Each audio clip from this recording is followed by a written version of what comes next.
In my previous life, I was the strongest swordsman in the Drenic Empire. At just 18 years old, my magic broke through the fourth core, making me the most promising candidate to rise to the rank of a 6-star knight. I thought my life was on the verge of an epic transformation, but then, I encountered the 6-star knight of the Alteon Empire, Duke Termian, also known as the Black Wave. In the face of his overwhelming power, I suddenly felt utterly insignificant. "Surrender now," he sneered. "Maybe one day you'll surpass me." I responded without hesitation, "Impossible. Once I stepped into a fight, surrender is not an option." What happened next was a blur of motion. The Duke launched a ferocious attack, his blade piercing straight through my chest, and just like that, the life of a so-called battle prodigy came to a tragic end. The scene shifted. When I opened my eyes again, I realized I had been reborn as a member of a noble family in the Alteon Empire, specifically the Shogras family and Earl's household. My parents were deep in discussion about my future profession. Should I become a lancer, or perhaps an assassin? As their only son, they hoped I would inherit their legacy. Shortly after, we returned home. Looking at this harmonious family, I couldn't help but think, this family is amazing. Maybe I can truly make the most of my talents here. 2 months later, my father eagerly brought me a lance. I could only sigh inwardly. Despite his carefree personality, my father was no ordinary man. He was the Empire's most renowned lancer, a Dane Shogras, known as the Blue Tempest, a legendary war hero, and my mother, she was the Empire's most feared assassin, Lily Shogras, whose name alone struck terror into countless hearts. After 2 months of observing them, I finally understood why my parents were so obsessed with my future career. It turned out my 2 older sisters had chosen professions entirely unrelated to lancing or assassination. Then, my sisters began to showcase their talents. My eldest sister, Dane Shogras, was born with a natural affinity for magic. She had always pursued the path of a mage. The highest rank for a mage is level 9, and by the age of 12, Arabelle was already a level 3 mage. She was a prodigy among prodigies. Smiling warmly at me, she said, "Dane, come learn magic with me." Not to be outdone, my second sister, Dane Shogras, chimed in. She insisted summoning magic was the way to go. Dane was an exceptional summoner. At the age of 7, she successfully summoned her first creature, and now she could summon 2 simultaneously. Looking at everyone encouraging me to learn their skills, I couldn't help but marvel. The Shogras family really is an incredible noble house. It's exactly the kind of family I always dreamed of. I'm so lucky to have been reborn here. The Shogras family had a unique tradition, the 1-year-old ceremony. On the day a child turned 1, a table would be laid out with various items, and the child's choice would determine their future profession. And today was my big day. I was officially 1 year old. "Come on, Dane, pick something you like," my father said with anticipation. I felt an overwhelming sense of pressure. Everyone wanted me to choose their profession symbol. My father was hoping I'd pick the lance dragon tail, his lifelong companion, and a mysterious magical weapon. All 4 items began to glow with golden light at the same time. This meant I had talent in all 4 professions. Everyone was stunned. 4 items reacting simultaneously. That was unheard of. The young master truly surpasses all previous generations of geniuses, someone exclaimed. Even I was shocked. I never expected my talent in this life to be so completely different from my last. My eldest sister, still in disbelief, turned to our father. "What do we do now?" she asked. Even my father seemed at a loss. Are we supposed to train him in all 4 professions? Time flew by, and in the blink of an eye, 7 years had passed. "Dane, you're incredible. It looks like you've mastered everything I taught you last time," my father said, beaming with pride. I smiled and replied, "It's all thanks to your patient guidance, Father." Just then, Haleman approached us, carrying a sleek black lance. My father continued, "I originally planned to give this to you at your birthday banquet, but I wanted to beat your mother to it, so I'm giving it to you early. This weapon was specially crafted by artisans in the capital over 2 years. Take it, Dane. Happy early 7th birthday." I expressed my heartfelt gratitude, bowing to him. My father then spoke with a thoughtful expression. "Do you know the main difference between a lance and a sword? A lance is longer, giving it a greater attack range and better control over keeping enemies at a distance. But in narrow spaces, its range becomes a disadvantage, making it less practical than a sword. Every weapon has its strengths and weaknesses. I nodded, committing his lesson to memory. Now, watch carefully, my father said with a smile. I'll show you a technique. With that, he unleashed his magic power. The sudden surge of energy created a powerful pressure in the air, making the atmosphere around us feel heavy and intense. In the next moment, he swung the lance with explosive force, and the air seemed to crack and shatter around him. I was awestruck. This was his special lance technique, channeling magic through a core-based skill to focus and unleash its full power in a single strike. My sisters had mentioned before that as one's magic cores advanced, their physical and magical strength could surpass human limits. Not bad, my father said, noticing my reaction. It seems you've been paying attention to those lessons. For the record, I currently have 6 magic cores. Hearing this, I froze. If I hadn't died in my previous life, I might have reached this level too by now. My father looked at me with a calm and encouraging expression. Now, it's your turn. Take that black lance, clear your mind, and focus all your attention on the lance. I immediately got into a stance, preparing to strike. Inwardly, my father mused. It took me 7 years to master this technique. I wonder how far Dane's talent can take him. Then, I thrust the lance forward. To everyone's shock, I perfectly replicated my father's technique on the first try. My father frowned too, his expression filled with disbelief. Dane, how did you do that? That's unbelievable. I replied calmly. I just focused my magic at the tip of the lance and stopped the flow right before I struck. What? My father's eyes widened in astonishment. Are you saying you've already formed a magic core? I nodded. Yes, I followed the method in the books and successfully formed one. My father was utterly stunned. Our family has produced a true genius. You're destined to become an extraordinary warrior. But in my heart, I thought to myself, if everything goes as planned, I won't just be a lancer. I'll combine the skills of a lancer, assassin, summoner, and mage. The scene shifted again. It was my 7th birthday. To my surprise, even a Duke of the Alteon Empire had come to attend. It's been a long time, he said casually as he entered. By the way, where's the birthday boy? He looked around, scanning the room. My father called me over to greet him. I hesitated for a moment, then walked over, still feeling a mix of surprise and bitterness. Of all people, I didn't expect to meet him here. I'm Dane Shogras. It's an honor to meet you, Your Grace. Despite the burning hatred in my heart, I greeted him politely. The Duke seemed pleased. You've raised such a dependable son. I take it he's training in lance techniques with you now? My father nodded, confirming his assumption. Just then, another figure appeared gracefully before us. Greetings, Earl Shogras. I am Lyra Termian, youngest daughter of the Termian family. After Lyra introduced herself, my father turned to the Duke. How is your wife's health these days? The Duke sighed deeply. I'm exploring every possible solution, but there hasn't been much progress. If I suddenly disappear, please understand I might have used a scroll to return to the capital. Shifting topics, the Duke asked, by the way, where are the 2 kids? I was hoping to chat more with this clever young man. Dane. Looking out the window, he spotted 2 small figures outside. It seems they've already grown bored of the banquet. Meanwhile, Lyra and I had started chatting.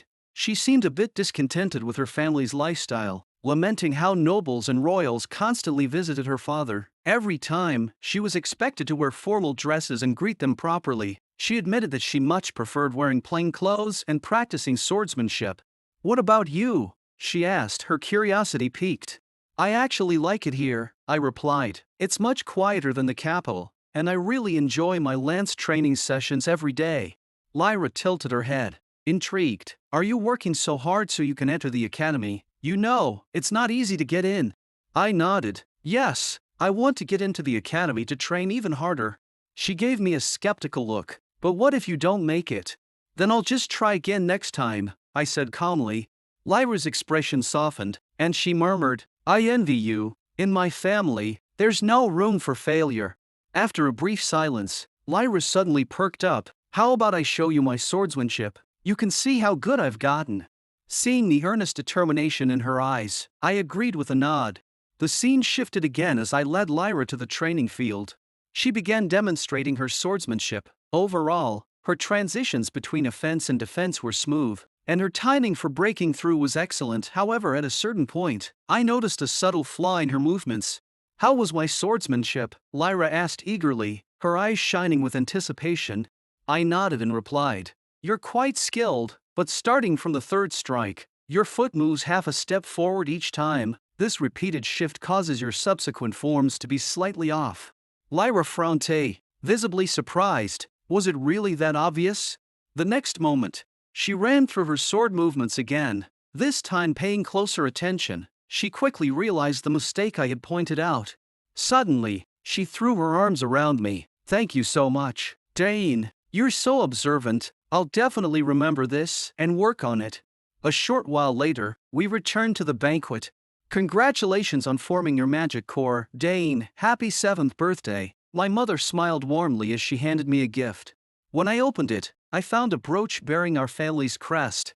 "Take good care of this, Dane," my mother said gently. "This brooch symbolizes her identity and honor." Everyone present offered their congratulations, one after another, making the moment feel even more special. At that moment, a violent tremor shook the entire room. "Not again. I was hoping today could be a quiet one," I muttered. "Dane, you already know who it is, don't you?" As the words left my mouth, a magic circle on the roof began to glow, releasing a cascade of lightning bolts. From the center of the circle, a figure slowly descended. "Dane, did I make it in time?" my eldest sister called out cheerfully. Everyone in the room was stunned. "Isn't that a level 5 or higher communication spell? The eldest miss really is a genius." Just as I thought the chaos might subside, the crowd suddenly turned toward the window. "Is that a dragon? It must be Miss Kale arriving now." "It seems I've arrived a little late," my second sister announced as she descended gracefully on the dragon. Moments later, both of my sisters approached me with warm birthday wishes and handed me their gifts. The first was from my eldest sister. I unwrapped it to find a sleek spatial ring. "That's right," she said proudly. "I designed this ring myself, and the spatial magic was applied by our professors." She added, "This ring is bound to your bloodline, so only you can use it." My mother, sensing the magical aura from the ring, glanced at it with a trace of surprise in her eyes. "This must be made from the highest grade spirit stone," she observed. "Exactly," my sister confirmed. "Just infuse magic into the ring, and its spatial dimension will manifest." I expressed my gratitude. In my previous life, such items were reserved for noble commanders and high-ranking mages. Never did I imagine I'd own one myself. I carefully channeled magic into the ring, and in the next moment, a shimmering portal to the spatial dimension appeared before everyone's eyes. Gasps of awe filled the room. My eldest sister, who was always calm, looked genuinely shocked. "I can't believe you opened the portal faster than I did. You're a true prodigy," she exclaimed. Next, I opened my second sister's gift. Inside was a delicate glowing egg. "This is a fairy egg," she explained. "It appeared when I was trying to summon a Draculon." Though its exact origin was unclear, everyone agreed it was an incredibly rare and valuable item. I was astonished. In my previous life, I had heard stories about fairies. Unlike other summoned creatures, fairies could remain in this world permanently. My second sister leaned in and whispered, "From now on, this will be our secret. Until it hatches, make sure to infuse it with magic every day. That way, it will recognize you as its master." I nodded solemnly, committing her words to memory. At that moment, my father spoke in his usual calm tone. "The blessings have been given. It's time for everyone to rest." At the same time, I noticed Lyra standing off to the side, looking rather upset. Was she about to leave? Why did she seem so sad? The scene shifted to the courtyard, where Duke Termium was strolling quietly. As he admired the scenery, he couldn't help but muse to himself. "The daughters of the Akan family are truly remarkable. The eldest is a force in the Academy's magic department, and my eldest son, ranking first in the swordsmanship department, would make a perfect match. If these two families joined forces, even the royal family wouldn't be able to shake their position. It seems this marriage alliance must be prioritized." At that moment, the sounds of training drifted over from the distance, catching the Duke's attention. On the other side, I was practicing lance techniques at the training field. Each strike flowed seamlessly into the next, my movements precise, my aim flawless, hitting the vital point every time. From his hiding spot, the Duke observed, visibly shocked. These movements and that level of focus, this isn't something you'd expect from a 7-year-old. He moves like a seasoned soldier who has survived countless battles. I could see his talent when he was one, but why do his posture and footwork resemble those of a swordsman? Could he have also trained in swordsmanship? Breaking his concentration, I called out calmly, instead of hiding and observing, why not come over and watch openly? It would be far more dignified. Caught off guard, the Duke stepped into the training room, offering an apologetic smile. I'm sorry, Dane, I didn't mean to spy on you. Oh, it's you, Duke Termian, I replied, feigning surprise. The Duke's thoughts churned. He's been training for so long, yet he doesn't even look tired. Could it be that he's already formed a magic core at this age? After a brief pause, the Duke spoke again. Your lance work is quite impressive. It seems you've inherited your father's extraordinary talent. I immediately thanked him for the compliment. The Duke chuckled and nodded. Good, good, my son is quite talented as well, but he's not at this level yet. By the way, have you given any thought to marriage? The question caught me off guard. He continued, my daughter Lyra is training in swordsmanship, and the two of you are close in age. I hope the two of you can become good friends when you both enter the academy. I nodded politely. Of course, Your Grace. As the Duke prepared to leave, he suddenly turned back. Dane, have you trained in swordsmanship before? His question sent a jolt through me. He noticed. It seemed my habits had betrayed me. Taking a moment to compose myself, I replied, I've read a few books on swordsmanship, but I've never formally trained. The Duke frowned slightly. Strange, you carry the aura of an experienced swordsman. But then again, at your age, it's impossible for you to have seen real battle. Deciding not to press further, the Duke turned to leave. However, just before stepping out, he paused and said, Dane, if you ever need anything, come to the capital. I'll welcome you with open arms. You're quite interesting. Interesting, I thought to myself. Does he still remember me, the one who defeated me before? Just thinking about it makes my heart race. Clenching my fists tightly, I whispered under my breath, Termian, in this life, I will defeat you. The scene shifted again. At this moment, Haleman reminded me that it was time to head back. I was a little surprised. He always appeared quietly, almost like a shadow. Maybe he was more suited to teach me assassination techniques. So, is everyone busy? I asked. Yes, everyone is quite tired, preparing for tonight's second banquet. Over 30 noble families have already arrived, so it's not easy for anyone to find time to come here, Haleman replied. Curious, I asked, where did my sisters go? They've already returned to the academy through the time-space portal. The midterm exams are coming up, so they needed to get back quickly, Haleman explained. I see, it seemed like I would have to find a chance to send them a gift in return. After a long night of attending to guests, I finally took a short break in the courtyard. It was about time I rewarded myself. Suddenly, I remembered what my eldest sister had once said. The most magical thing in nature was flowers. Should I try to analyze the magic in flowers? Though I'd been training hard, my progress in summoning and magic had been slow. I felt a little lost about where to focus my energy. At that moment, I felt a surge of magic pass over my hand. I was stunned. This little flower possessed such powerful magic. If I could convert this natural magic into my own, I could bind it to my body and form a magic ring. I had to admit, this body had an incredible affinity for magic. But the next second, the magic instantly shattered. Just then, two young noblemen wandered into the courtyard, carelessly stepping on the flowers in frustration. When they noticed me, they assumed I was a servant. Take us out of here, one of them ordered. Without hesitation, I refused. Why trample these flowers? There's a path right there. One of the nobles grabbed my collar and snapped angrily. How dare you, servant? Do you know who we are? We're the sons of Count Tyrion. Suddenly, the figure of Count Tyrion flashed in my mind. He was a mean-spirited noble, and I never imagined his sons would be so arrogant. Without a second thought, I swung my head at him, sending him flying several dozen meters. Damn it, this guy actually dares to strike me. I'll kill him, he growled through clenched teeth. I sneered, go ahead, let's see if you can do it. He lunged at me, but I easily dodged. Judging by his movements, it seemed he practiced either summoning or magic.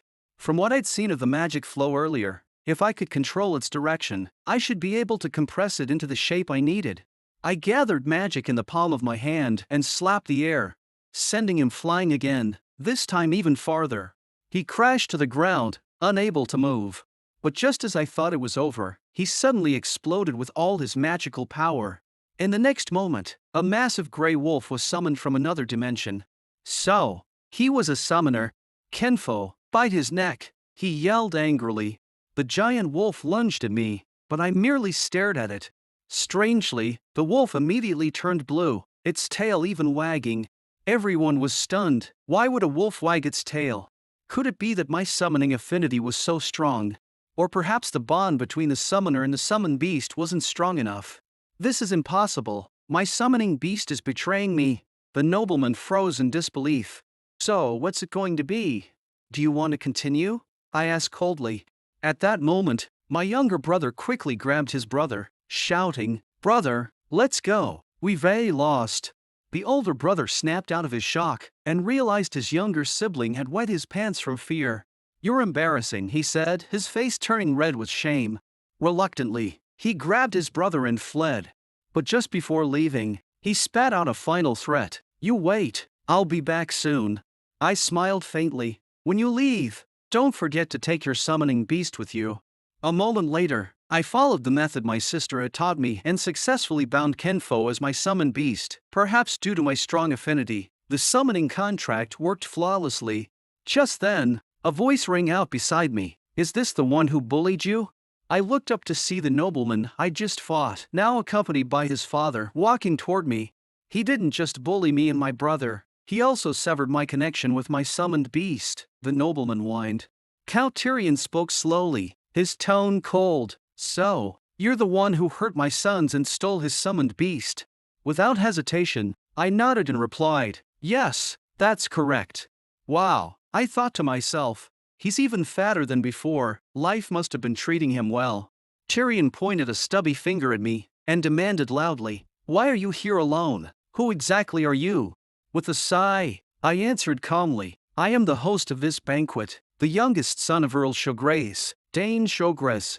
They frowned in shock. "This is Dane." Tyrion's mind began to race. If I used this incident to hold the Earl accountable, I might be able to leverage it to secure mining rights. He sneered and said, "You've injured my son and taken his summoned beast. I'm going to see Earl Shogras to demand an explanation. Now, lead the way."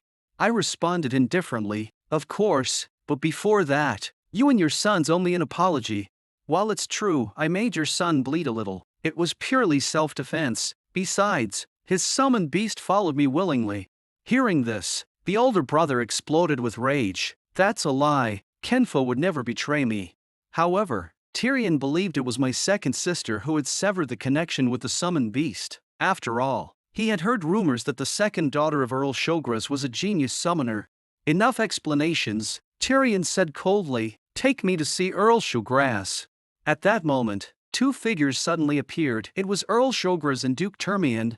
The nobleman's son began to stammer out his version of the story. Of course, he conveniently left out all the things he had done. According to him, I had headbutted him out of nowhere to scare me. He claimed he had no choice but to summon his beast, which I then somehow stole using some mysterious method. It was a ridiculous story, but he told it with a straight face. Honestly, I couldn't help but worry about his future.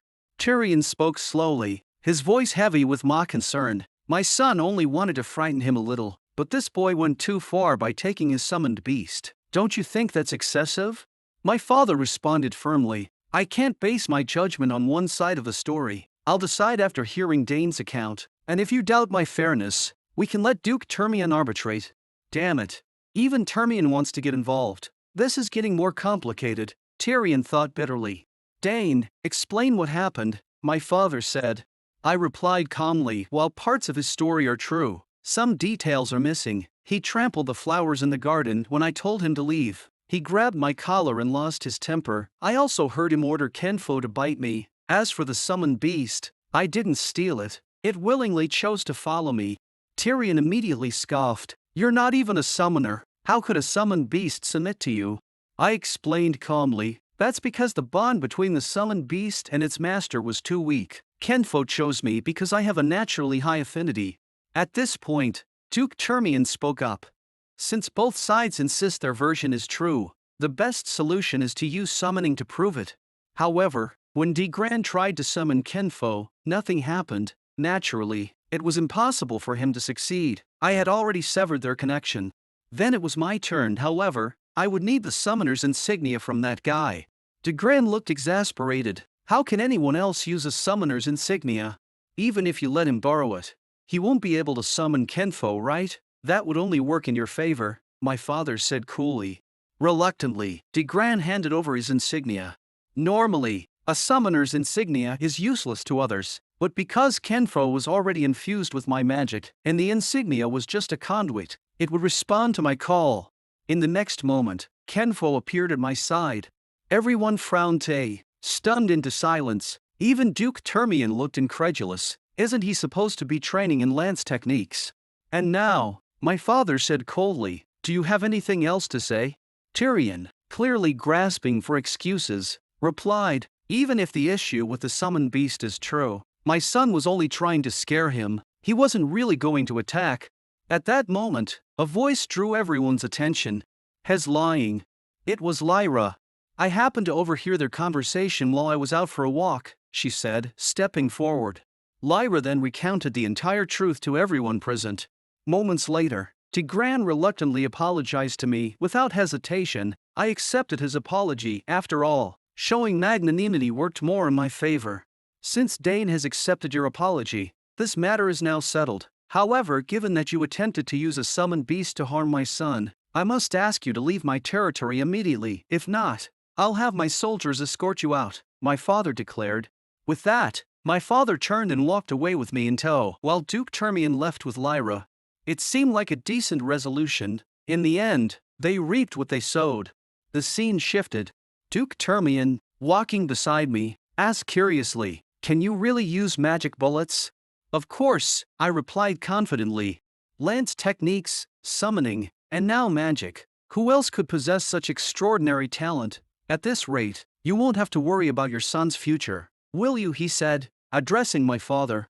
My father chuckled. It's far too early to say. We'll only know for sure once he's grown.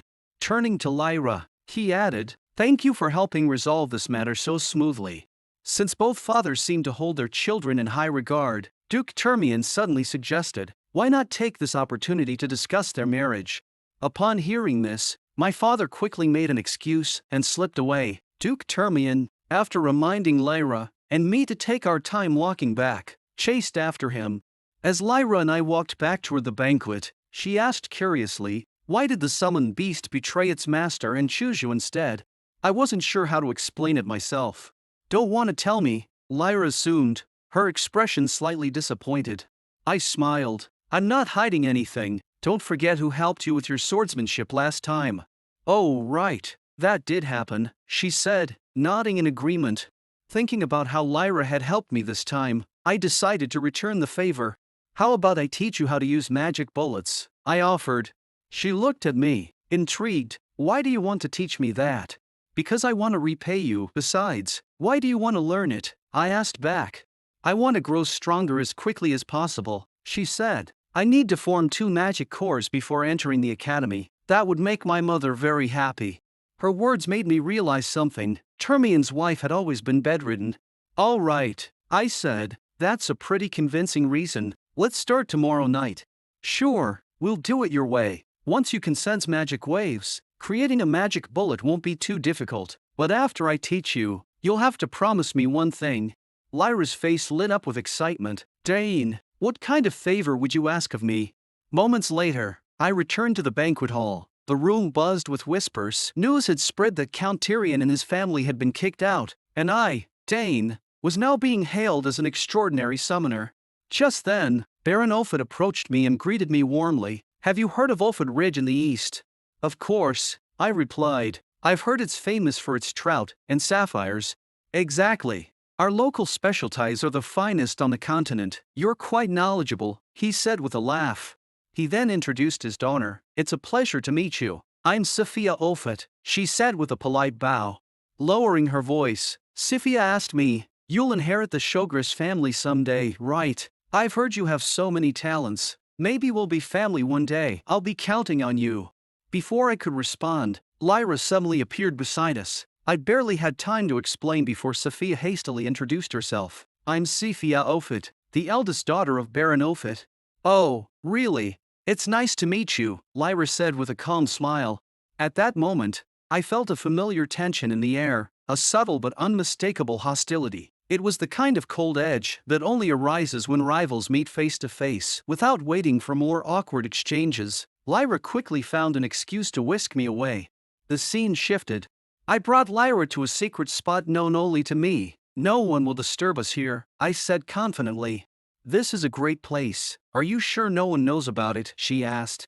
Absolutely. It's perfect for training, I replied with a nod. By the way, have you ever felt magic within yourself?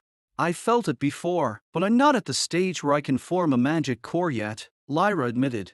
Then let's start with the basics, I said. Close your eyes, imagine magic swirling inside you, and focus on its flow.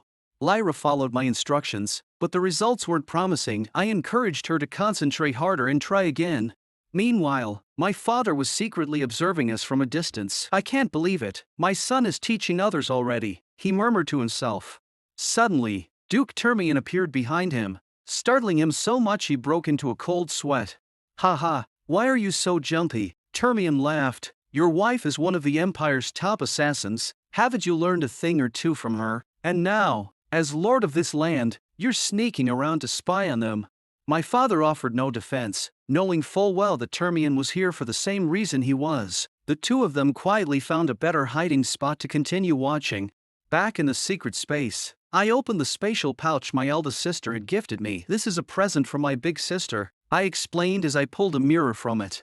Lyra's eyes glimmered with envy. My brothers have barely paid me any attention since they left for the Magic Academy. Look into this mirror, I instructed. It'll help you focus your imagination. Lyra took the mirror and began to follow my instructions once more. At that moment, Duke Termian spoke softly. It seems Lyra has taken a liking to your son. She rarely cares about anything so much. Despite her cheerful demeanor, she isn't as carefree as she seems. Since her brothers left for the academy and her mother has been bedridden, it's been hard for her to open up to others.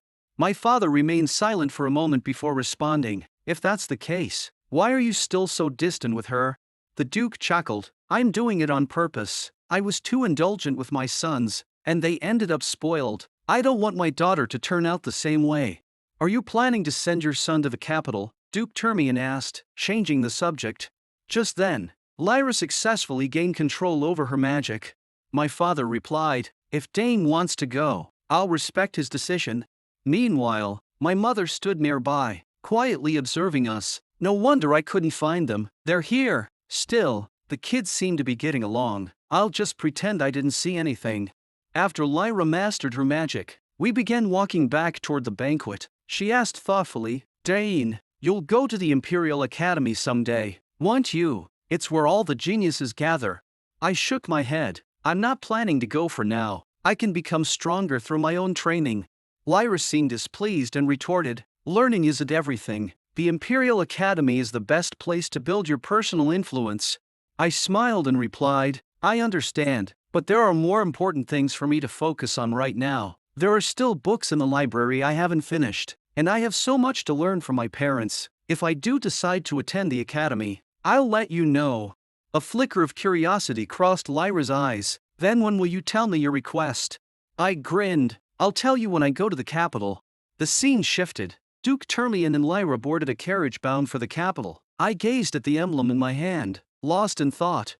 It was a birthday gift from Duke Termian before his departure. The Termian family's symbol, an avenging sword, and a forging hammer represented their proud history. Their lineage traced back to a blacksmith whose skill had shaped the Drenic Empire's dominance. Thanks to him, the Empire boasted the strongest forge on the continent, crafting all of its legendary weapons. I knew that any type of ore could be found there, and the continent's most mysterious weapons were forged in its ancient workshops.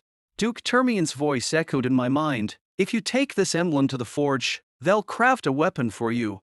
Hearing this, my parents were stunned. This was a gift even the royal family dreamed of possessing, but the Duke had left me with one last piece of advice. You must grow strong to better support your father. With that, he and Lyra departed together. As I watched their carriage fade into the distance, I silently resolved, I'll come to the capital soon. Until then, Lyra, take care of yourself. The scene shifted again.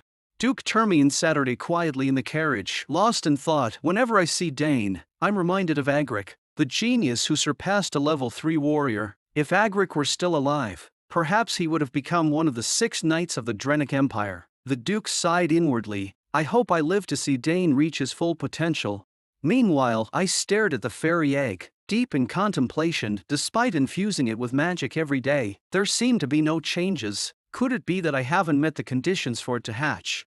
I channeled more magic into the egg before setting it carefully back in its place. Just as I was about to leave, I heard a faint sound coming from the egg. I turned back and examined it closely, but it appeared unchanged. In the end, under Hellman's urging, I reluctantly left the egg behind and headed to the training room to continue my practice. The scene shifted. I was in the training room, practicing swordsmanship. My movements were swift and fluid. Hellman, watching from the side, couldn't help but praise me. Young master, you're incredible. When did you start training in swordsmanship? I smiled slightly and replied, with father watching me so closely these days, I haven't had much time to practice with the sword. Meanwhile, my father was lost in thought. The recent banquet had given him much to reflect on. He noticed that most nobles seemed focused on the south, a region with pleasant weather and abundant resources, a coveted land for many. Yet none of this mattered compared to Dane. Despite the unexpected conflict with Count Tyrion's eldest son, Dane handled the situation with remarkable composure, even showcasing extraordinary talent. Dane is so mature, my father thought. Sometimes I wish he'd act more like other kids his age, just a little mischievous. Moments later, my father's eyes shifted to the lance resting nearby. He murmured to himself, "The dragon lance, it's time to wield it again." The scene transitioned back to the training room. As my father entered, he was stunned by what he saw. I was skillfully wielding the sword, my movements precise and confident. The sight shook him. Termian must have said something to him, my father thought. Why else would Dane suddenly put aside the lance he hasn't practiced in years and pick up the sword instead? Watching my fluid swordplay, my father couldn't deny my talent. The strength and precision I displayed were far beyond what most could achieve, even those who devoted their entire lives to the art of the sword. After a moment of silence, my father finally asked, "Dane, when did you learn swordsmanship?" I shook my head slightly. I wouldn't say I fully learned it. My father's eyes widened in astonishment. Lad's techniques, magic, assassination, summoning, and now swordsmanship. If it were anyone else, I wouldn't believe they could show talent in so many fields. He gazed at me, his eyes filled with expectation. "Dane, are you interested in the world outside? Beyond the city's walls, there's a vast world waiting. This city is too small for your potential. Staying here would be a waste." His words made me pause, lost in thought. It seemed my father had come to terms with the fact that he couldn't keep me by his side forever. He shifted his tone and continued, "In that case, we must start preparing for your journey." He handed me a lance, his expression resolute. "Do you remember this? It responded to you when you were just 1 year old." Taking the lance, I felt its weight and was shocked by the overwhelming power emanating from it. "This lance?" My father nodded slightly. "I need to ensure your mastery of lance techniques. Before you leave, you must learn at least one skill from me. So, prepare yourself. One day, this lance will be yours. For now, focus on honing your skills." I nodded firmly, silently vowing to remember his teachings. "I will." The scene shifted. I lay on my bed, lost in thought. I'd always been curious about the world beyond. In my previous life, my existence revolved around battle, victory, or death were the only ways to escape it. It was hard to imagine what life could be like without constant fighting. But now, as Dane, things were different. I didn't know how the world would receive me, but I had the chance to travel far and wide, to take on all kinds of tasks. At first, I only wanted to stay within the family, enjoying a peaceful life, but my father's words changed my mind. "I've decided I'll go explore this vast world." Just then, my mother's voice interrupted my thoughts. "I heard from your father that you're feeling conflicted." It seems he wasn't wrong. She gave me a thoughtful look and asked, "So, are you interested in the outside world?" I nodded. "Yes, father said staying here would only waste my potential." "I'm sorry, mother, but I want to see what's out there." My mother smiled warmly. I understand how you feel. Even if you didn't want to go, the world would still call for you. So don't hesitate. Go and pursue what you desire, Dane. But, she added with a determined glint in her eye, before you go, you must master all my assassination techniques. I couldn't refuse her request. I will, I promised. Good, she said with a nod. Then it's time to prepare for your journey. 7 years passed in the blink of an eye. In the southern region of the Alteon Empire, under the governance of Earl Shogras, the land thrived with its pleasant climate and abundant resources. Peace seemed to have finally settled over this region. Meanwhile, deep within an ancient magic-infused forest, I was carrying out an escape mission assigned by my mother. Earlier, I'd encountered venomous spiders, and now I needed to head west. With less than 3 hours left, I had to escape before sunset. Assassination's most crucial rule is avoiding capture by the enemy. To make things harder, I also had to evade the traps my mother had set throughout this dangerous area.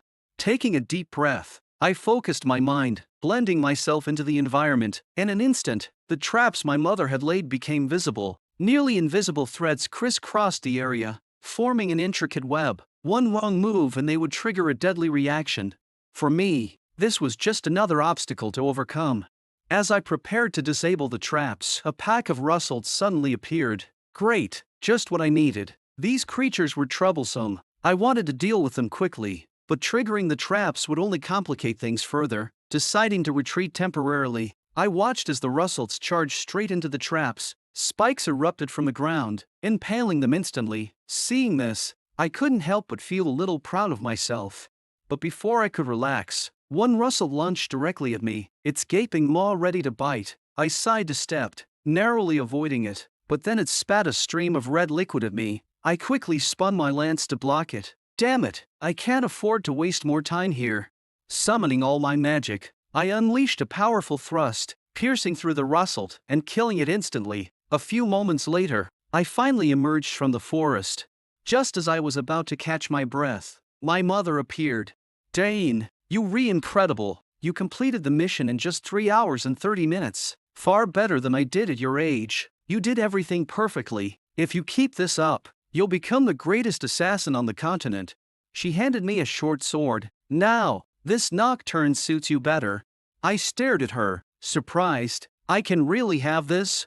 She nodded. Of course, nocturne is forged from a mysterious mineral that can absorb material properties. You can use it to store any kind of poison. I etched her words into my memory. Just as we were about to leave, an ominous sound echoed from deep within the forest. Go, Dane, my mother said softly. The scene shifted. A man jolted awake from his sleep, glancing around in confusion.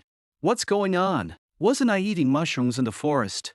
Just then, I walked in, holding a bowl of soup. With a calm voice, I said, You're still recovering from the poison, so don't move too much.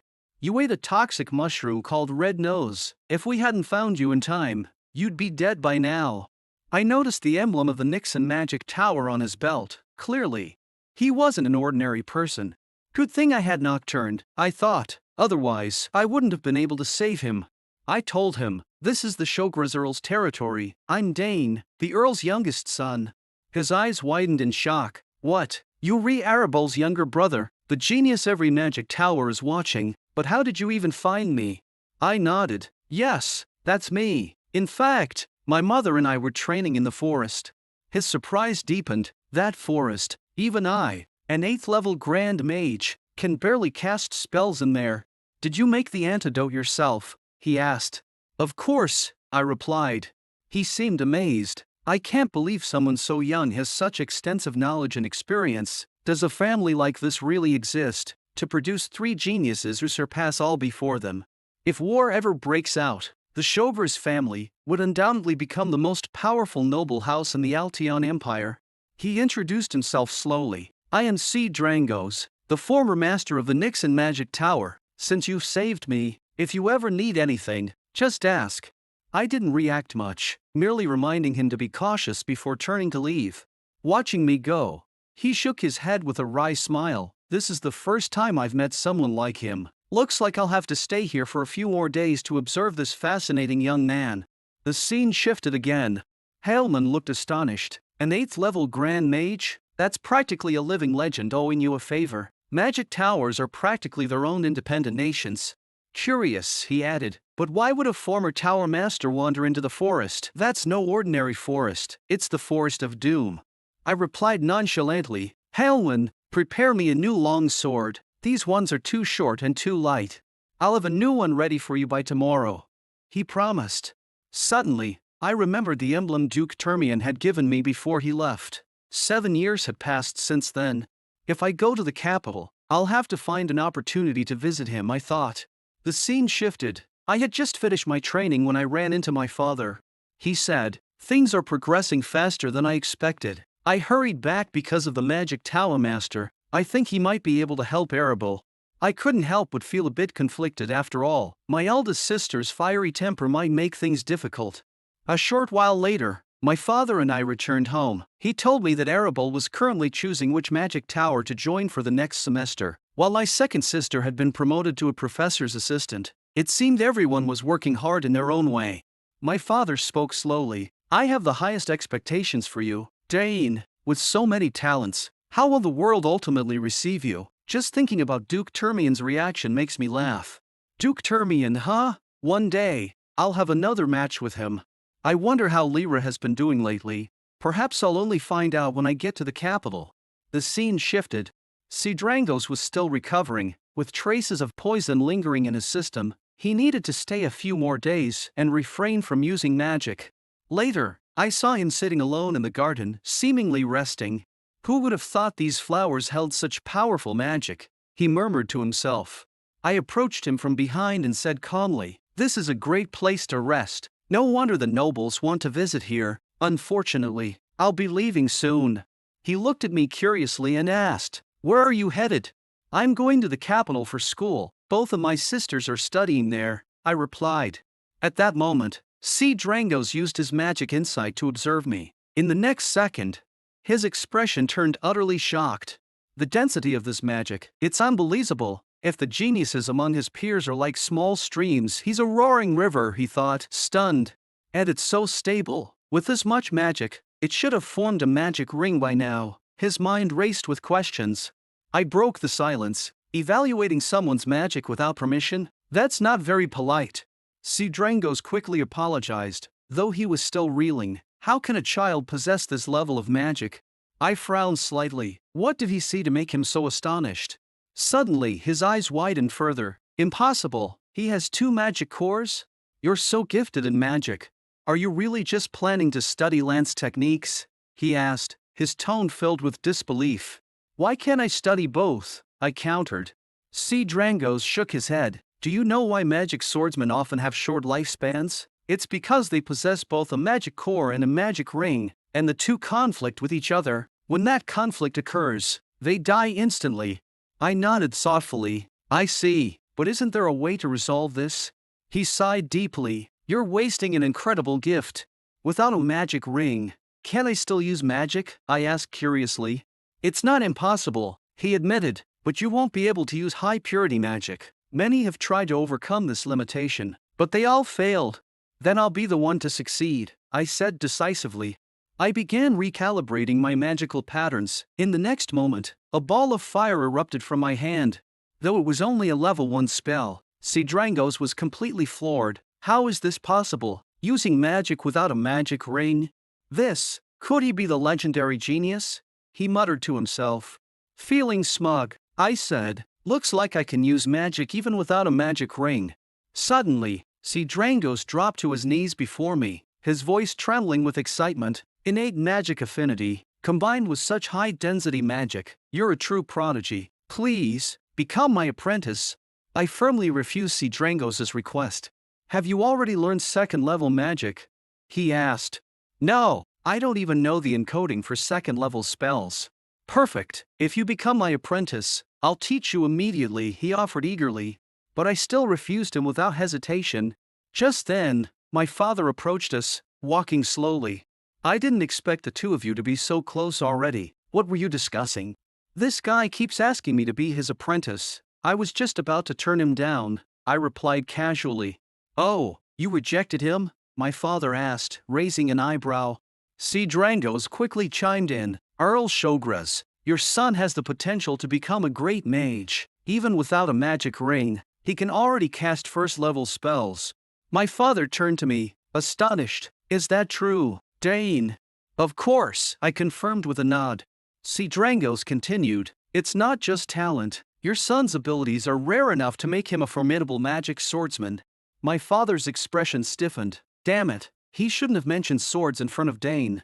How about letting me take him as my apprentice? I'll ensure he becomes the Empire's greatest magic swordsman. Drangos offered confidently. My father's tone turned icy as he retorted, my son is destined to become the Empire's greatest lance knight. Drangos was taken aback. What's with this family? They're all so peculiar. The scene shifted. I sat in my room, poring over books about mages. For a mage, the term apprentice carried a profound meaning. Through apprenticeship, mages passed on their legacy to the next generation, a tradition that had endured for centuries. But I quickly realized that Drangos wasn't just looking for a mere apprentice, he was searching for an heir. From the way he relentlessly pursued me, it seemed my talent truly was exceptional. Suddenly, I felt a surge of power rotating within me. I immediately thought of my eldest sister, perhaps she could provide some insight. After all, before leaving, she had given me a crystal orb. She'd said that if I infused magic into it, I could meet her anytime. Meanwhile, my eldest sister was in the library, reading. Suddenly, a voice reached her ears. Sister, it's me, Dane. She was overjoyed to hear my voice. Dane, is that really you? Through our conversation, she learned that I had managed to use magic without a magic ring. Even she found it hard to believe. I know your magic affinity is high, but I didn't expect it to be this strong. A magic ring's purpose is to circulate and purify magic. For you to manage without one, there's only one explanation, your magic is already pure enough. Sister, do you mean? I asked, trailing off. But, she added, we'll need to confirm it. I sent a magic stone to your room through teleportation. All you need to do is channel your magic into it. She continued, if you can already use teared magic, you'll draw even more attention when you enter the academy, but don't worry, if anyone dares to bully you, I won't let them off the hook. Just then, a professor summoned Arable, forcing her to hurriedly end our communication. I was left surprised. I'd never considered the possibility that my magic could be so pure. The scene shifted. Drangos was deep in thought. How can I convince him to become my apprentice? Should I offer him something valuable, or teach him my family's secret magic? No, if he tricks me and takes it, the loss would be too great. At that moment, I approached him slowly. Initially, my plan was to refuse his request outright. After all, my goal was to become a magic lance assassin summoner. Besides, I had already saved his life once. Surely, asking him for some magical knowledge wouldn't be too much, right? But unexpectedly, Drangos offered me a deal I couldn't refuse. Would you be interested in a letter of recommendation? With my endorsement, your reputation at the academy would be stellar. Hearing this, I agreed without hesitation. All right, I accept. However, I quickly added, but I have one more request. Could you teach me the encoding for all second-level spells? Of course, that's no problem, he said eagerly. Just when he thought he'd finally secured me as his apprentice, I flashed a sly smile. Great, that settles it. We'll consider the recommendation letter and the spell knowledge as your repayment for me saving your life. I paused, still smiling, and added, you did say I saved you and you owe me, didn't you? Drangos frowned. Am I really being outmaneuvered by a 14-year-old? Even so, he had to admit defeat. I only owed you one favor, but now you've asked for two. I smirked. Saving you and detoxifying you are two entirely different things. At this, Drangos was left speechless. Moments later, we arrived at the training field. Drangos spoke with a serious tone. The second-level magic encoding I'm about to explain is extremely complex. Many people can't even get past this stage and end up giving up entirely, so you need to focus and listen carefully. I nodded. Got it. He continued, unlike first-level magic, second-level magic operates on an entirely different level. You must not only calculate the magic within your body, but also account for the magic suspended in the air and even your physical condition. Most people give up because of these additional factors. Do you understand this? He asked. Without hesitation, I replied, of course. Drangos seemed a bit surprised by my confidence. All right then, explain the principles of magic arrangement. I answered softly. The first law is coexistence. Magic can coexist with matter and other forms of magic. By leveraging this principle, a mage can manipulate both their internal magic and the magic in their surroundings. The second law is preservation. If magic absorbs the inherent properties of its environment, it can be preserved to cast various elemental spells. Drangos nodded in approval. Well done, that was a thorough explanation. Now, let me demonstrate. He raised his hand, and a first-level spell appeared instantly. This is just a basic transformation rule, but starting with second-level magic, things become far more intricate. Here is the arrangement and coding for a second-level spell, he said as he demonstrated. I watched closely, my brow furrowing. This is far more complicated than I expected. This is the encoding for fire arrows, a second-level spell. If you want to cast multiple fire arrows, you'll need to repeat this encoding each time, Drangos explained. I listened carefully, already deciding to give it a try. Well, are you willing to attempt it? Drangos asked, as though expecting me to give up. I nodded. I'll give it a shot. I began slowly channeling my magic, and a first-level spell formed at my fingertips. It was clear I had already mastered the encoding for first-level magic. Then, with a sudden surge of power, my magic transformed, leaping directly into the realm of second-level magic. A flash of shock crossed Drangos' face. How is this possible? You understood the encoding for second-level magic so effortlessly. I smiled faintly. As I observed it, I memorized its rules and patterns, then constructed it in my mind.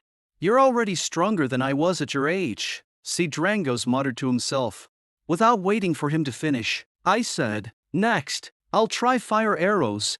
Drawing on the surrounding magic, I conjured 4 fire arrows, which hovered in the air. Drangos was left nearly speechless with astonishment. If I had your talent, I'd have become a 9th-level Grand Mage by now. He took a deep breath. A mage without a magic ring. Such a phenomenon is practically unheard of in this world. At the very least, I need to hide your talent before anyone else discovers it. After a moment of contemplation, Drangos murmured, it seems I'll need to think carefully about how to write your recommendation letter. The scene shifted. I lay in bed, lost in thought. In my past life, survival forced me to focus solely on swordsmanship. Learning magic would have only been a burden. Its theory often far outweighed its practicality. But this life is different. From a young age, I've benefited from my eldest sister's guidance, allowing me to improve quickly through straightforward methods. And now, with Drangos' mentorship, I can finally display my talents without hesitation. The scene shifted again. I requested permission from my father to leave the estate to study potion making. He seemed slightly surprised at my request.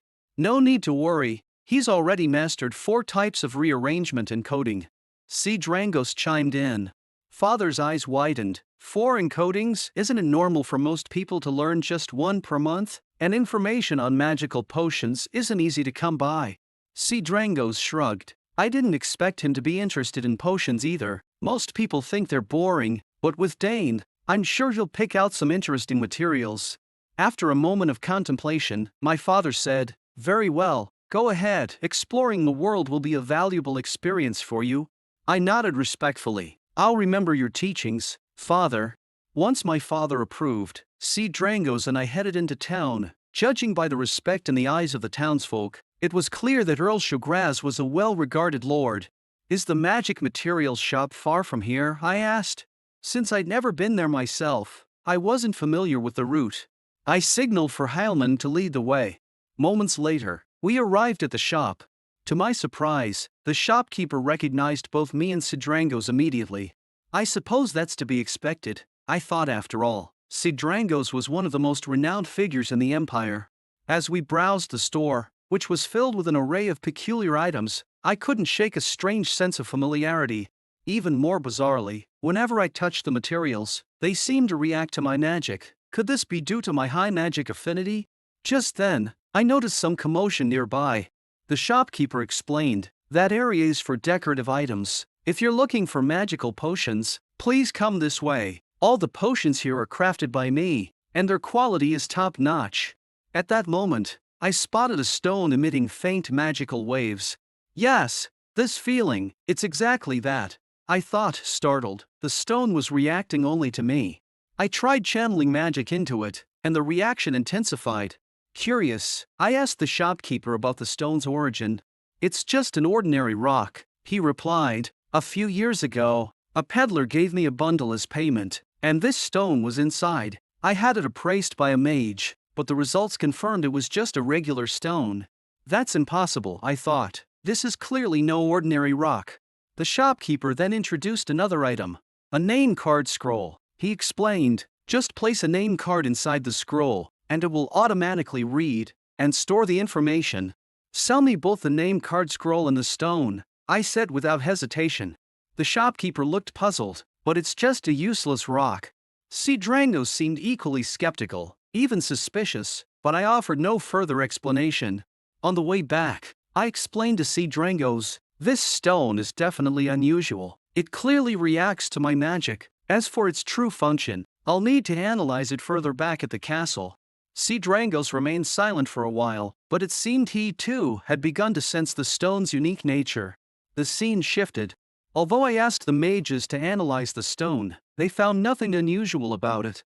However, Drangos insisted that his machine could analyze anything. After all, it was the culmination of his life's research. Place any object on it, and it will reveal every component, he explained. Without hesitation, I placed the stone on the machine. In the next moment, magic energy erupted from the stone. Yes, that's the feeling, I murmured. Then, the magic transformed into a series of codes. Both Drangos and I froze in astonishment. These weren't ordinary magic codes. The arrangement and structure were entirely unfamiliar. The complexity of the codes rivaled that of 7th level magic. This stone's hidden magic can only be unlocked by your power, Drangos said, visibly shaken. Why would my magic alone activate it? I asked, intrigued. I'm not an expert in seal magic, Drangos admitted, but as a former magic tower master, I'll give it a try. If you succeed, we might learn why your magic is so unique. The scene shifted to Arabol's laboratory. As I suspected, Dane's inherent magic encoding contained patterns even I couldn't comprehend. I was desperate to figure out what type of magic he was suited for, but the test revealed nothing that matched any known category. Magical potions, magical gates, magical engineering, none applied. Then what could it be? I muttered to myself. Suddenly, an idea struck me. What if it's connected to an ancient, long-lost branch of magic? At that moment, a fallen book caught my eye. It was an ancient tome, a relic of the magical kingdom of Arcana, rumored to be over 2,000 years old. This was magic no one practiced anymore. Could this magic be what Dane is suited for? Without hesitation, I channeled my magic to begin testing. A moment later, the screen displayed some information. Just as long as it isn't witchcraft, I thought to myself. But the next second, I froze in shock. The result was utterly unbelievable. The scene shifted back to Drangos and me. Meanwhile, Drangos had finally broken the seal on the stone. As the seal lifted, a silver bracelet emerged before us. Drangos' expression was complicated. This bracelet, I can't sense anything from it. But the moment I slipped it on, something miraculous happened. The bracelet began to react. Suddenly, ancient runes appeared, floating in the air. These runes, Drangos murmured, I can't read them. Indeed, the symbols were written in the ancient language of the magical kingdom of Arcana. Suddenly, I recalled something my eldest sister had mentioned about that kingdom. In its time, magic was an integral part of daily life, but one day, the kingdom mysteriously vanished, leaving behind only relics, stories, and these enigmatic runes. As I stared at the ancient symbols, I began to realize my magic is connected to ancient magic. Drangos, too, was stunned by the discovery. He finally understood why I could move so effortlessly through the Forest of Doom. It originated from Arcana itself. But this information cannot be allowed to spread, he said firmly. As for the rest, we'll take our time to uncover it. At that moment, a sudden, urgent alarm blared through the room. At this moment, Hellman looked totally confused. If you step through the portal, will the teleportation device activate? Of course, I said, totally sure of myself. Teleportation magic, like all other spells, isn't something you can just activate by rearranging a few lines of code. You need to channel mana continuously while reprogramming the spell for it to actually work. But Erebel's portal, it was already set up perfectly. After saying my goodbyes to Hailman, I stepped into the device slowly. I pumped mana into it, and in the blink of an eye, bam, the portal flared to life with a blinding flash of light. When I opened my eyes again, I was shocked to find myself standing at the entrance to the capital, Atania. Just then, a voice rang out. "I've been waiting for you, young Master Dane. I'm Rewa Casmal, commander of Altion's First Legion. From now on, I'll be your escort." Hearing that, I stopped, lost in thought. Never in my wildest dreams did I imagine I'd end up in this annoying Altion empire. A moment later, with the commander leading the way, I arrived at the Duke's estate. But something felt off. There was this weird sensation like someone was watching me. The scene shifted and I found myself standing before the Duke. "It's a pleasure to meet you, Duke Termian." The Duke smiled warmly and said, "It's been a while, Dane. Long journey, huh? Come on in and rest up. You're now the strongest among the kids your age. Your father would be so proud of you. Stay here and rest before the exams. I'll have the servants take care of you. If you need anything, just let me know." Of course. I nodded, then asked, "By the way, how's Lyra doing lately?" "She's doing well, but did you two have a fight or something? Whenever she talks about you, she looks a little upset.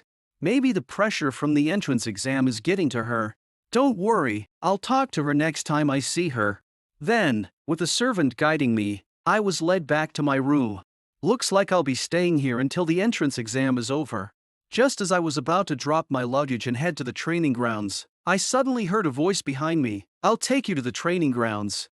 "But Dane, why are you so late?" "Long time no see. Lyra, how's everything been?" "I'm doing well, but do you have something to say to me? Why didn't you write to me?" I frowned, not sure how to respond. After a moment, I said, "Things have been crazy lately, just too busy, but I'm here now, so let's leave the past behind. Maybe I can make it up to you. How about a duel?" Lyra immediately agreed. "You sure you're not gonna regret it? I'm a lot stronger than before." I suddenly remembered, yeah, Lyra had definitely gotten stronger. "I heard you won a match." "Of course, it was a tough competition. If you joined, we could have made it to the finals together. But it's getting late today. Let's just have our duel tomorrow morning." The next morning, we met up at an open field. Lyra was about to use real weapons, but I immediately stopped her. "What if someone gets hurt in the match?" "Don't worry, we've got the best healers here." "But what if the healer doesn't make it in time? If you really want to use real weapons, you better be mentally prepared for the consequences." Lyra hesitated for a moment, then finally decided to use practice weapons instead. It was clear, she had really grown a lot. Maybe, just maybe, she could become the first female head of the Termian family. I remembered the day I taught her how to channel her magic. That was definitely a turning point. What I didn't know was, by now she had already awakened 2 magic cores. Moments later, the bottler brought the practice weapons. Since they were just practice weapons, they felt much lighter in my hands. "All right, let's get started." The next second, we both entered our fighting stances. Lyra looked confident. After all, she had beaten an opponent wielding a spear in a competition before.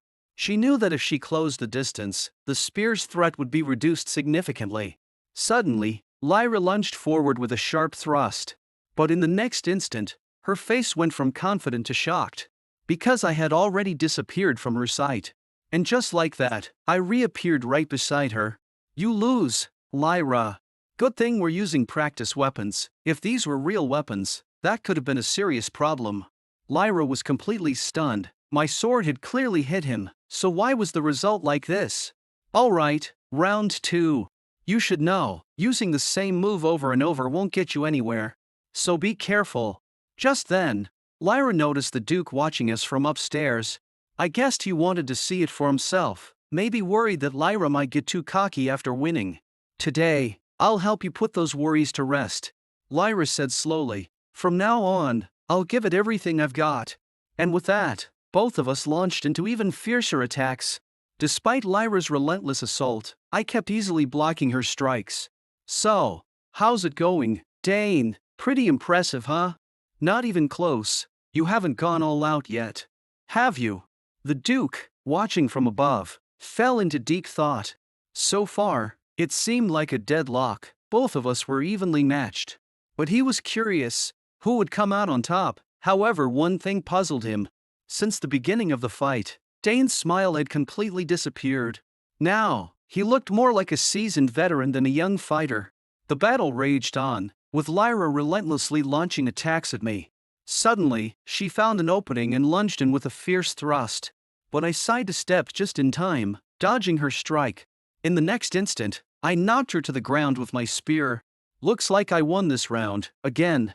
Meanwhile, the Duke turned to the commander behind him and asked, Asmal, do you think Lyra's arrogance will finally be toned down after this? It seems like you already know the answer. Asmal replied, Of course, I know better than anyone. Ever since Lyra won the championship, she's been completely different. I was planning to have a serious talk with her, but I thought it'd be more effective if she figured it out on her own, so I decided not to interfere. Asmal spoke slowly. That was a wise choice. The Duke then asked, How many magic cores do you think that boy has? Asmal thought for a moment before answering, It looks like he has at least 3 magic cores. But the Duke shook his head, disagreeing, I think he has a maximum of 3. Asmal, puzzled, asked, Why do you think that? The Duke responded, Look at his spear skills, clearly superior to Lyra's swordplay. His steps are agile, his moves precise, those are tactical maneuvers, something Lyra hasn't experienced. The Duke furrowed his brow and continued, Don't you think his movements are very seasoned, like a battle-hardened veteran? Asmal spoke slowly, Even if Lady Lyra won the championship, she's no match for Dane. It looks like Count Shogras put him through some tough training.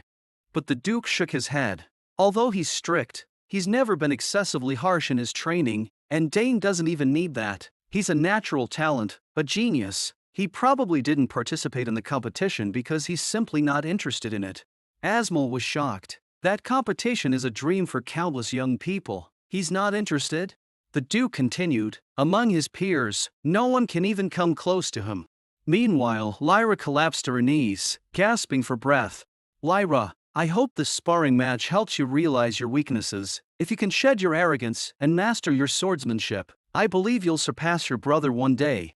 At that moment, Lyra fell into deep thought. I'm no match for him. I didn't realize the gap between us was this wide. I spoke slowly. You look exhausted. Let's call it a day. Lyra, still curious, asked, How exactly do you train? I work hard, she responded half-jokingly. Come on, who doesn't train hard? I smiled lightly. You just need to work a little harder. Lyra, a bit frustrated, shouted, Next time, I won't lose. Good, I look forward to that day. For Lyra, I was the only one she wanted to surpass, the one she looked up to. She wanted to prove she wasn't just a child waiting to be taught, but for some reason, the gap between us seemed to only grow wider. The scene shifted, and we quickly arrived at the day of the entrance exam. This year, around 6,000 students had registered for the exam. However, about 2/3 of the students failed the first round of testing.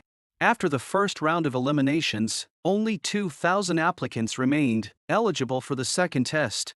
Meanwhile, several professors were having a discussion. They were all eager to see which students would stand out this year. After all, they'd already spotted some impressive candidates. At that moment, Professor Dinevo, the Dean of the Magic Academy, spoke up. Has the result of the first test come in yet? It's still being tallied, another professor replied. I'm eager to know who scored the highest. This professor was Engel, the Dean of the Gunmanship Academy. He continued, The top scorer from the Swordsmanship Academy should be the young lady from the Termian family. After all, she won the competition. It looks like this year's top student will come from the Swordsmanship Department, said Delphiniso, the head of the Summoning Academy. Just then, Professor Estlin from the Swordsmanship Academy chimed in. That's a done deal after all, there's no competitor who can challenge her. However, Professor Donavo voiced a different opinion. This is a recommendation letter, and it even has the seal of Nixon's Magic Tower. Are you saying the Tower Master recommended someone? Engel asked, surprised. Donavo nodded. The Tower Master, who's known for never taking students, sent me a recommendation letter. He said this child already had 3 magical rings at the age of 14. Upon hearing this, everyone was stunned. Dane Shogras. Is he the son of Count Shogras? Another child from the Shogras family, the magic and summoning departments already have 2 geniuses from that family. And now, the youngest son got a recommendation from the Tower Master himself? This news is bound to cause a huge stir. Professor Estlin still seemed puzzled. The Shogras family is famous for their spear techniques, but the Tower Master's letter specifically mentions his magical abilities. If he joins our academy, he and Arable would definitely be a huge help to us. At this moment, the results of the first round of testing were announced. 1,367 students passed from the swordsmanship department, 227 from the magic department, and 152 from the summoning department. As expected, Lyra's name was at the top of the list. However, the dean seemed puzzled, because he couldn't find Dane's name on any department's list. Just then, one of the professors spoke up slowly. A student applied for an independent major. Hearing this, everyone in the room was shocked. It turned out that Dane had scored the highest out of all 6,000 applicants. In other words, Dane was actually the top scorer in this exam. On the other side, I gazed at the spear in my hand, lost in thought. I couldn't believe how fast time had passed. Over a month had gone by, and the results of the first test were almost out. At that moment, Lyra slowly asked, "Your results should be out by now, right? What rank did you get?" "Of course, I came in first." "Figures, what a shame I didn't take first place. How did you manage to do it?" I focused on the questions my sister gave me, especially the ones about battlefield combat. Those were pretty easy for me. Lyra looked confused. "I get the combat questions, but what about the others? How did you get those right?" I just smiled and didn't answer. "What did you choose for your second exam?" "I chose the third option." "You went with the independent major application. Come on, tell me honestly, besides spear fighting and summoning magic, what else do you know?" "Well, I'll tell you later." At this moment, Lyra looked a bit puzzled. The pass rate for independent majors was notoriously low. "I heard that if you choose an independent major, you're not limited to just one field of study. You can research with professors from all kinds of departments. Don't you want to join the academy with me?" "Of course not." "Then just tell me, what else can you do, besides spear fighting and summoning magic?" I immediately fell into thought. Should I tell her? The scene shifts, and now, 3 professors are discussing the exam results. After all, passing the tests in all 3 disciplines is the only way to be considered qualified. I chose spear fighting, summoning magic, and magic. Although there have been some who passed the 2 tests in the independent major category, the majority of applicants don't even pass the first test. The independent major has been around for over 200 years, yet no one has ever passed the tests. At first, the tests weren't that difficult. Hundreds of years ago, the academy was in desperate need of talent, so anyone with potential was welcomed. But now, the situation is different. The academy's standards have risen, and most applicants tend to focus on one specific skill. So, why does this department even exist? After all, no one has passed the test yet. It's because it's a symbol of the academy, the symbol that only the best in the empire can enter. The dean of the Magic Academy went through the records and discovered that only 2 people had ever passed the test. One of them dropped out on their own, and the other was the former emperor. This means that unless you're a true genius, passing the test is almost impossible. Shogras' youngest son. Since he's not from an ordinary family, there's still some hope for him. Maybe he's just an arrogant guy though. At this moment, the dean of the Magic Academy slowly spoke. "For the honor of the academy, we cannot go easy on him. Let's see what he's really made of. This child who dares to challenge the symbol." The scene shifts, and now I find myself standing before the 3 professors. "Hello, I'm applying for the Empire Academy's independent major. Do you understand what this means?" "Of course, as far as I know, I must pass all 3 subjects." At this moment, the dean of the spear fighting department speaks up. "I have great respect for Count Shogras. He is the Empire's strongest spear fighter. You still have a chance to choose. I don't want to see the son of a hero fail." I immediately refuse. "Thank you for your kindness, but since I've come this far, I will give it my all." The dean of the Magic Academy, seeing this, announces the start of the exam. The exam is divided into 3 different types based on the selected disciplines. If you fail one, you fail them all. Of course, I understand. Then let's start with the summoning test. A moment later, the dean of the summoning department, Delphiniso, appears before me. She is said to be the Empire's top summoner, holding the record for summoning 3-level beasts at once. Delphiniso speaks slowly. The summoning test is quite simple, you just need to prove your summoning skills to my satisfaction. As expected, this was a free-form exam without any standards. I called out to the professor, "Next, please summon a beast, any beast will do." Everyone present looked shocked. The applicant is actually asking the professor to summon a beast? Delphiniso, too, looked puzzled for a moment, but quickly composed herself. "Although your request is quite silly, I must admit, it's rather interesting. So, watch closely." Delphiniso slowly began to gather her magical energy and suddenly opened her left eye wide. "Respond to my summoning." In the next instant, a massive summoning portal appeared before everyone's eyes. The overwhelming magical power instantly sent people flying backward. Even the 2 other professors looked on in disbelief. It was Atrak, the infamous and dangerous summoning beast. With a roar, the atmosphere instantly became tense. What an ear-piercing howl! This beast is likely the strongest among the level summonings. It will attack anyone other than the summoner. I hadn't expected much from the entrance exam, but now, things were getting more and more interesting. Delphiniso spoke up. "Come on, I casually summoned a beast. What are you planning to do about it?" I remained calm while everyone else looked completely stunned. Atrak was an incredibly ferocious creature. Even multiple second-tier knights would struggle to defeat it. Even the 2 professors were in disbelief. What is this guy trying to do? In the next moment, I slowly walked toward Atrak. No matter what method I use, I just need to prove my talent. I never intended to put you in danger. Don't worry, that won't happen. I quietly gazed at Atrak, and in the next second, it slowly relaxed its guard, then became incredibly docile towards me. Everyone present was stunned. He tamed the summoned beast this easily. At that moment, Delphiniso noticed something. The magical connection between the summoned beast and myself. Though faint in color, it had completely neutralized Atrak's hostility. Unbelievable, is this innate affinity? Delphiniso pondered. Did he, the moment he made contact with Atrak, analyze its magic, and then establish a magical connection? Since he doesn't have a summoning mark, this might be the best way to counteract a summoner's magic. With such a heaven-defying talent, his future is truly something to look forward to. At this moment, Delphiniso announced the results. You have unwavering courage, calm judgment, and solid fundamentals. Clearly, you passed the test. Scene transition. Meanwhile, Lyra was utterly stunned. You managed to pass the test in just 30 minutes? You're definitely this year's top student. I didn't realize the gap between us was this big. With that, Lyra left, clearly frustrated. Just then, the Duke approached me. Don't worry too much, Lyra will overcome this. By the way, have you told your father yet? He's going to be thrilled. Yeah, everyone at home is really happy.